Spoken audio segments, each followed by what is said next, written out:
Oh, Erika, Ano ginagawa mo dito? ba susunduin na kita? Julius, ano ka ba? Baka makita tayong magkasama ni Pier Paolo. Oh, ano ngayon? Hindi niya tayo pwedeng makitang magkasama. Oh, bakit?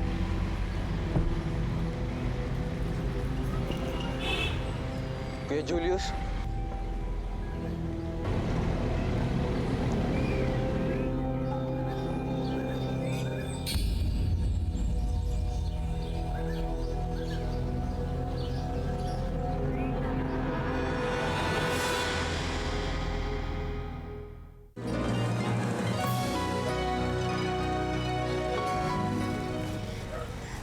Pier Paolo, Nagkita na naman tayo. Kasama mo siya, Erika? Pier Paolo, nakikiusap ako sa'yo. Huwag mo sabihin kay Sir Alejandro na nakita mo si Julius. Please. Pier Paolo!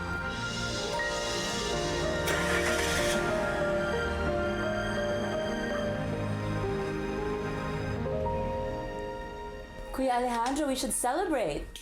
Why? Well, we should have a big party. Donna, tell your father the good news. Dad, isa ako sa bibigyan ng Student Achiever Award sa school. Really? Well, congratulations. Gusto mo ba ng Thanksgiving party? Magkano ang kailangan mong pera?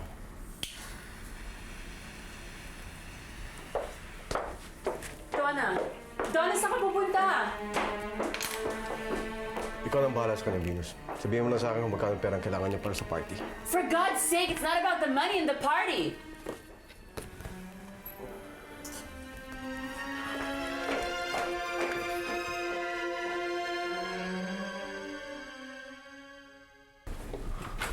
Ma. Asan si Kuya Julius? Hindi ko alam. Bakit mo siya hinahanap? Huwag ka na magsinungaling, Ma.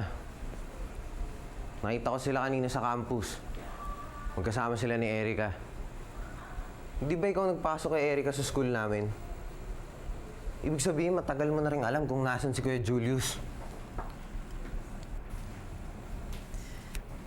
Anak, baka marinig tayo ng daddy mo. Bakit tinago mo sa akin yun, Ma? Bakit hindi mo sinabi sa akin na magkasama na pala si Erika at saka si Kuya Julius? Pier Paolo, nakikitira lang si Julius kina Erika. Alam mo naman ang sitwasyon ni Julius at saka ng daddy mo, hindi ba? Mabuti nang nandun si Julius kina Erika para sa katahimikan ng lahat. Anak, nakikiusap ako sa'yo. Dapat hindi malaman ng daddy mo to. Please, ha?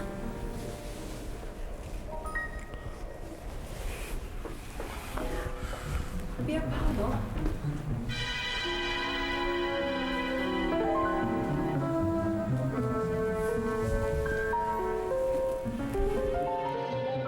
Kahit ano talagang gawin ko, hindi ako mapapansin ni Daddy. Siguro, he'll only take notice of me when I'm dead. Donna, huwag ka nga magsalita ng ganyan. Mahal ka ng daddy mo. Busy lang siya. Marami lang problema sa opisina. Ganun naman siya parati Kahit nung bata pa lang ako, kahit 10-10 medalya yung ibigay ko sa kanya, he still couldn't feel proud of me. Kita, wala talagang amor sa akin si Dad. You know what? It's times like this na I really need my mom. Pero kahit siya, hindi ko alam kung nasaan. God, I feel so alone. Donna, makinig ka sa akin. Ilang beses ko bang sasabihin sa'yo, wala ang mami mo. Wala na siyang pakialam sa'yo. Tingnan mo nga, ilang beses ba siya nagpadala ng sulat man lang o Christmas card? Hindi niya maalala. Ako nga sarili niyang kapatid. Nakalimutan na niya ako. But tita, you know, I really want to see her. I really do. Baka naman, pag makita niya ako, di ba, mag-iba yung isip niya. Donna, simula na iniwan ka na sa akin ng mami mo, nawala na siyang bigla. Wala na siyang pakialam sa atin dalawa. Ang daddy mong nandito, siyang dapat amuhin mo. Makinig ka nga sa akin. Magkakaroon ka rin ng pwesto sa bahay na to.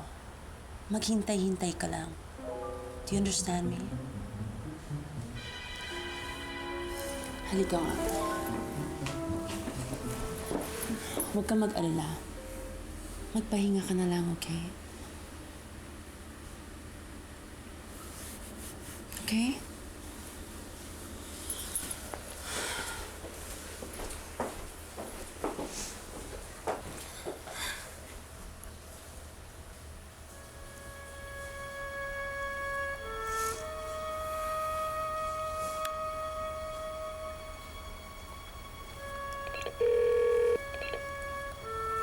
Hello?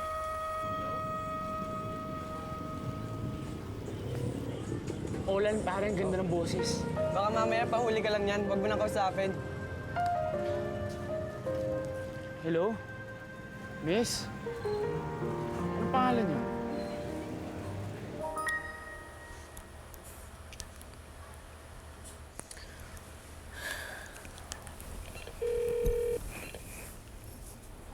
Hello, Kate? Tawagan mo naman si Pam. Punta kayo dito. Party tayo.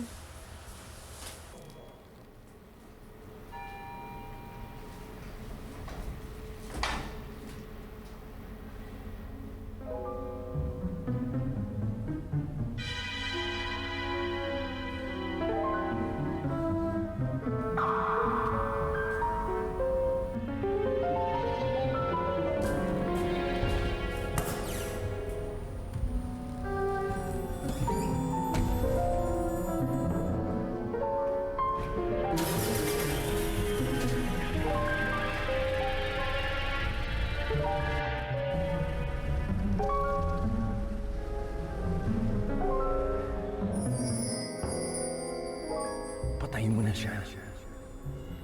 Patayin mo na siya.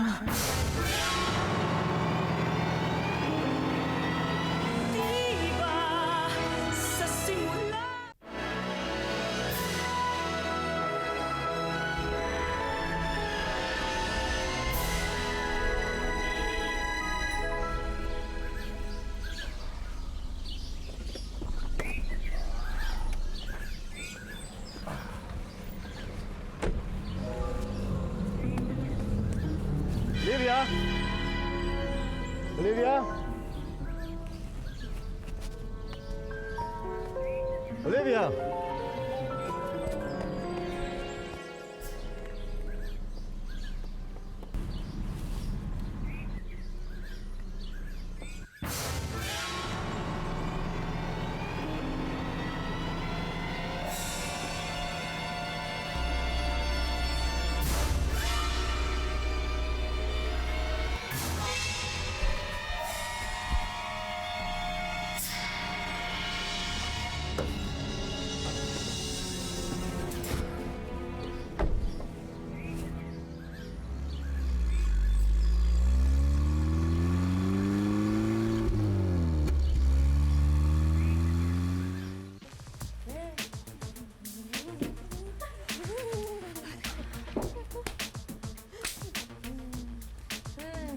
Alam niyo, girls, kanina, sobrang, oy, gusto ko lang may makausap.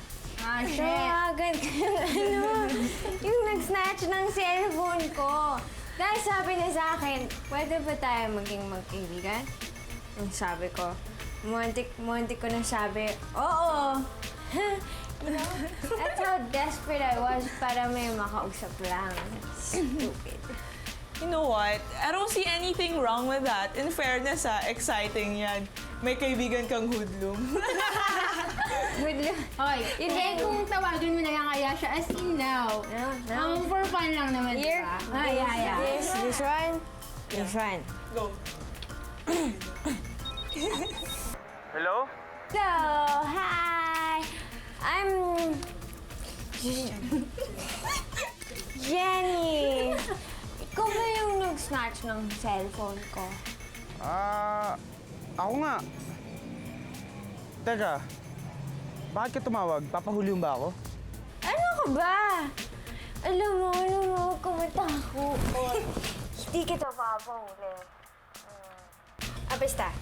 Basta from now on, friends na tayo, peace na tayo, wala nang ginawa. Okay? Sige.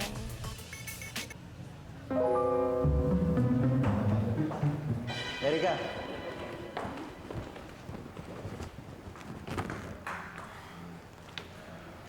Pwede ba tayo mag-usap?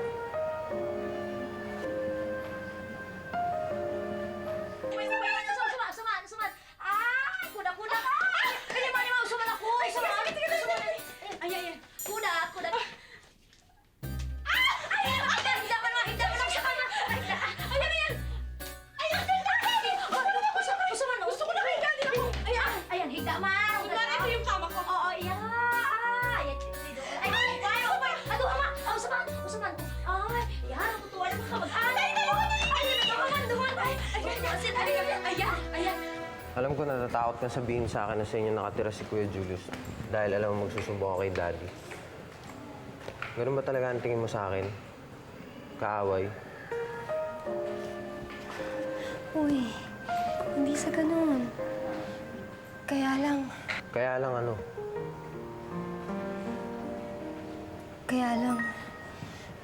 umiiwas ako sa gulo. Pier Paolo, marami ng pinagdaanan ng mga pamilya natin at alam natin pareho na hindi magaganda ang lahat ng iyon. Ano ba talaga kayo ni Kuya Julius? Emily! Emily! Saan yung mga tao dito? Emily! Lorda! Emily! Ano ba namang klaseng tanong yan? Pinatira mo si Kuya Julius sa inyo. Ano gusto mong isipin ko? Hindi ko desisyon yun. Desisyon yun ng mami mo. Nagmamagandang loob lang kami sa kanya. Pero alam ko may kahulugan yun para sa'yo. Kung tutusin, pabor para sa akin kapag nalaman ni Daddy kung nasan si Kuya Julius. Pero hindi ko masabi. Hindi lang dahil sa magkakagulo, kundi alam kong dahil masasaktan din kita. Pier Paolo, hindi kita maintindihan. Ako rin eh. Hindi ko rin maintindihan ang nararamdaman ko. Nasasaktan ako, Erika. Alam mo ba yun? Kasi, mahal kita.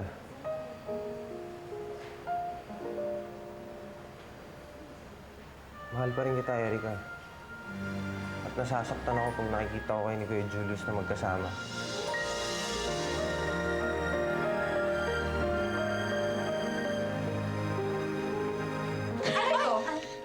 Ma'am, ibig sabihin nito. Ay, sorry. Mga walang hiya kayo? Sorry po. Ito pala ginagawa niyo sa kwarto ko pag wala ako. Ay, ka nga dito. Walang hiya ka talaga? Sorry, ma'am! Dispensa, ma'am! Dispensa po! Sorry po. Ganito pala ginagawa niyo sa kwarto ko pag wala. Kung pa rin niya yung damit, sabi!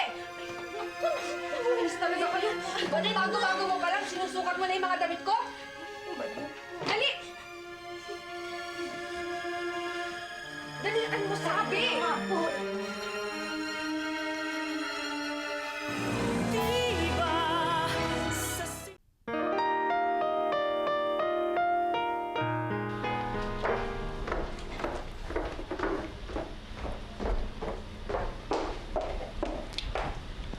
Ma'am, Jari po.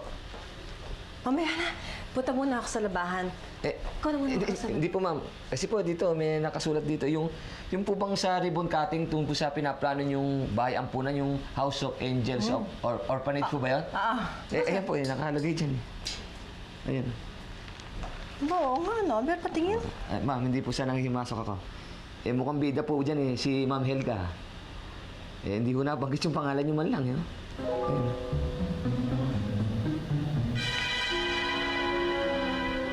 Tawagan mo nga si Mr. Santiago ng Jacob Builders. Sabihin mo gawin ang quotations para sa mga services na kakailanganin natin. At kung pwede, i-fax sa akin ASAP. Is that all, sir? Yep, that's it. Thank you, sir.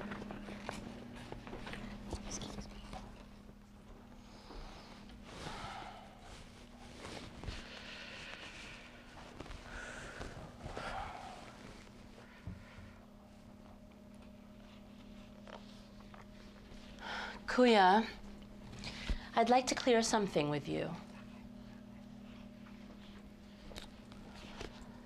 I was going through the tax returns for the last 5 years. And correct me if I'm wrong, pero for the last 2 years, hindi tayo nagbayad ng mga taxes natin. Kuya, delikado to. Pag malaman to ng publiko, siguradong hahabulin tayo ng batas. Masisira ang pangalan natin. Well, that's why you're not gonna tell anyone about it. Right, Venus?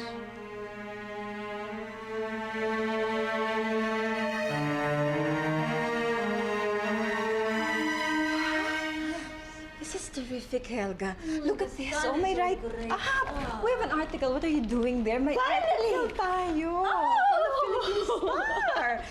And you know what? Ang dami-daming gustong mag-pledge. Maraming gustong mag-sponsor. Maraming tumatawag sa akin. Kaya lang ang problema, hindi ako ang hinahanap nila, ikaw. Alam ko kung bakit. Maybe it's because your name is mentioned here, not mine. No. Oh, look at it. Take a look at it.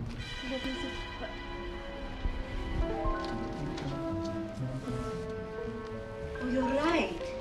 It's Helga Lamermur. Di ba? Yeah, but I don't see your name. Oh no, I'm so sorry. What are you doing? My God, you're making me feel embarrassed. Nakakahiya naman sa'yo. Helga, stand up. Oh, my God. Don't patronize me. My goodness, ano ka ba? I'm not. Helga, the important thing is that people want to help us. They want to sponsor. The important thing is the PR writer has made a mistake again. You know, these writers, these local writers. Okay lang yan, Helga. We know the truth. I am the founding president, But right? the truth is everybody thinks I am the founding president of our orphanage. It's all right. The important thing is that we're able to help people, and there are a lot of people who are kind-hearted who You're want to right. help us, right? You're right. And that reminds me, I have to get my appointment book. Yes. Yes. I'll just go up for a while, and then we'll see. I'll see you. It's getting very exciting. See you later. Oh, Helga, thank you for all the help. Well, hurry up, sweetheart. All right. Bye-bye. See you later.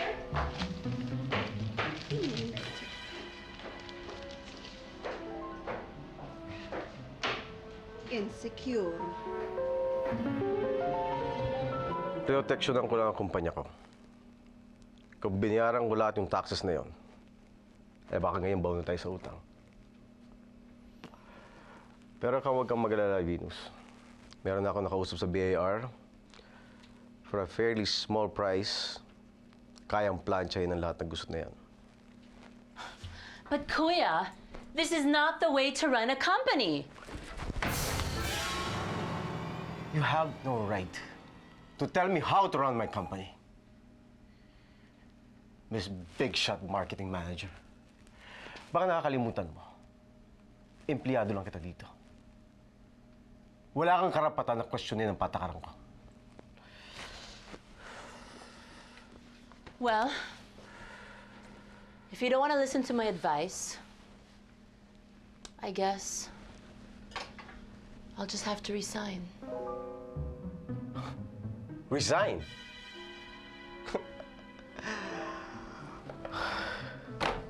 You think you can resign? The mere fact na pinatira ka na sa bahay ko for the past 7 years, at yung pagkain na kinakain mo nang galing sa akin, ni paghinga, wala kang karapatan hanggang di sinasabi sa'yo. O kuya, I'm sorry pero hindi ko pwedeng palagpasin tong anomalyang to. That's the problem. You're full of idealism na wala naman sa lugar. Venus, you are an asset to this company.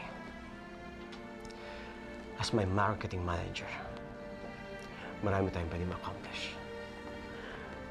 Marami na ako nabigay sa'yo. Kung gugustuhin mo.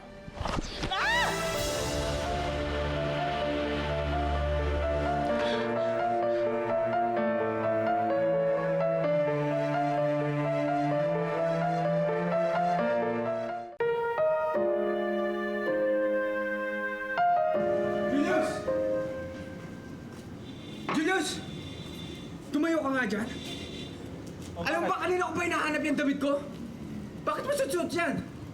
Eto! Eh, nasa aparador ko eh. Okay, wala namang problema eh. Yun na. Takado ka talaga, ano? Marumi na to, tsaka magbibalik sa akin! Ayun ka!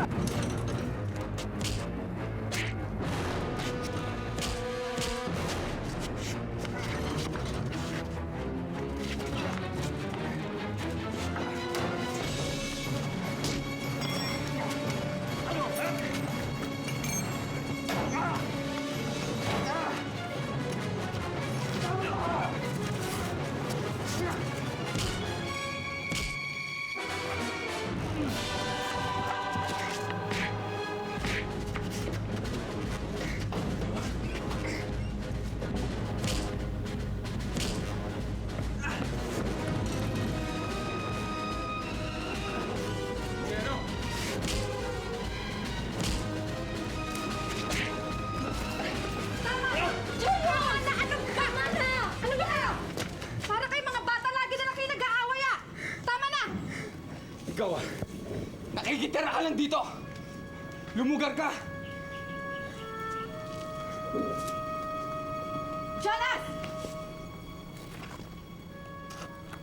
Talaga bang wala na kayong pag-asang magkasundo ni Julius?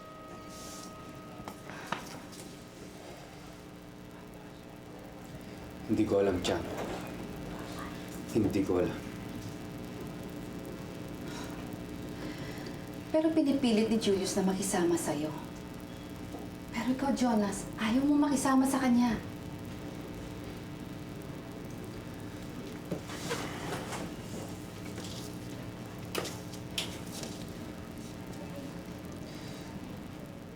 Masisisi niyo ba ako, Chang?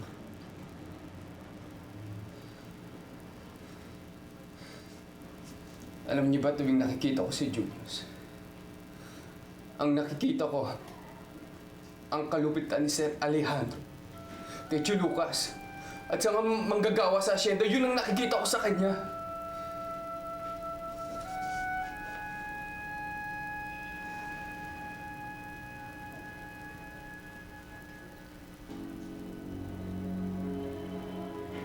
Talaga bang hindi na matatanggal ang galit mo sa kanila? Kung ako lang ang masusunod, Jonas, hindi dapat nangyari itong mga nangyayari ngayon.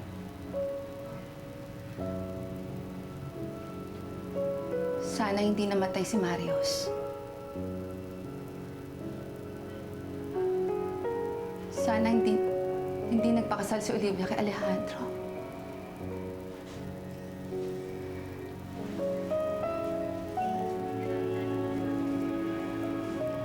Sana hindi namatay si Lucas.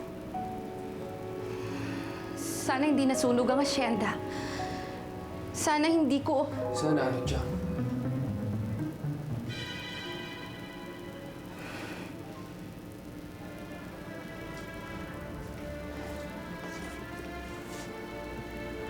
Sana matuto ka magpatawad.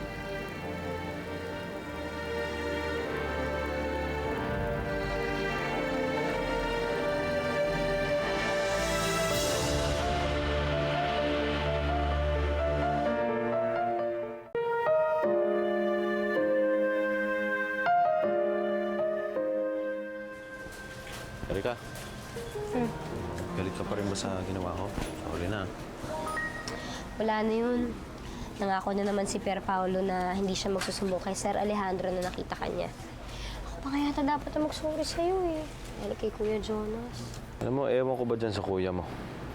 Kahit anong kabaitan, siguro ipakita ko. Eh, yung mainit pa rin ang dugo niya sa akin. Isa na lang ang solusyon na isip ko eh. Umalis na lang kaya ako dyan sa bahay niyo.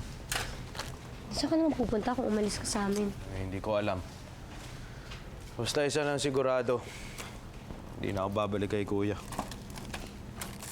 Gusto mo ba yan? Tumatataba ka lang dyan.